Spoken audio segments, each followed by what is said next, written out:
Սուրբ Հարության տոնից 40 օր հետո մեր եկեղեցին Հիսուս Քրիստոսի համբարձման տոնն է նշում, որով էլ եզրափակվում է Քրիստոսի երկրային կյանքի ավետարանական պատմության շրջանը։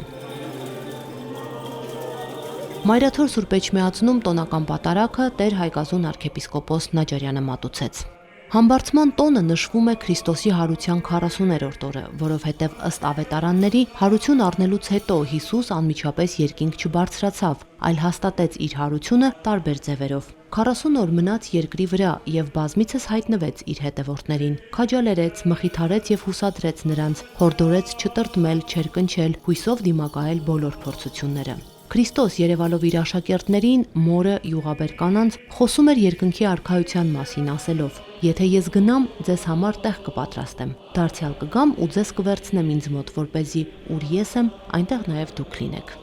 Տնօրինական բոլոր տոները, որոնք տոնախմբում է եկեղեցին, հրաշալի ու փառավոր են, ասում են հոգևորականները, սակայն համբարձման տոնն այդ բոլորի ամբողջացումն է։ Սուրբ ծնունդն ու հրաշափառ հարությունը թերի կլինեին, եթե չլիներ Տիրոջ համբարձումը։ Չէ՞ որ համբարձումից հետո Հիսուս դադարում է միայն պատմական անձ լինել, նա այլևս իր ներկայությունն է շարունակում յուրաքանչյուր քրիստոնյայի կյանքում։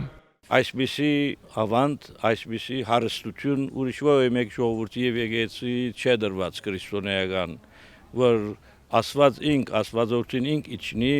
եւ օրհնի այն հողը, այն եկեղեցին եւ այն վայրը եւ ժողովուրդը, որ ապրում է։ Հետապար մենք վստահ պետք է լինենք, որ մենք ընդրյալ ժողովուրդ ենք։ Մենք վստահ պետք է լինենք, մենք հատուկ առաքելություն ունեցող ժողովուրդ ենք։ Մենք լույսի զավակներ ենք։ Եվ հետապար մեր բայկարը լույսի բայկարը պիտի լինի խավարի թեմ։ Եվ դա պիտի լինի առաջինը մենք մեր մեջ իրար նկատմամբ պետք է ուրեմն ներող լինենք, իրար նկատմամբ հանդուրժող լինենք։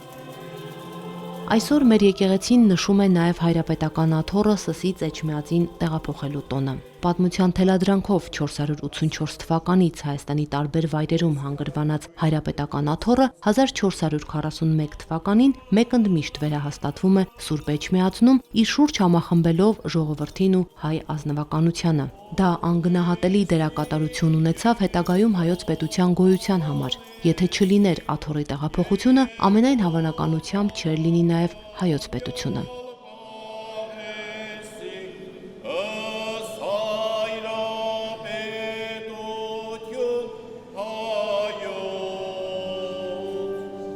Տոնի առիթով պատարագի ավարտին կատարվեց նաև հայրապետական մաղթանք հայոց հովվապետի արևշատության եւ Սուրբ Էջմիածնի անսասանության համար։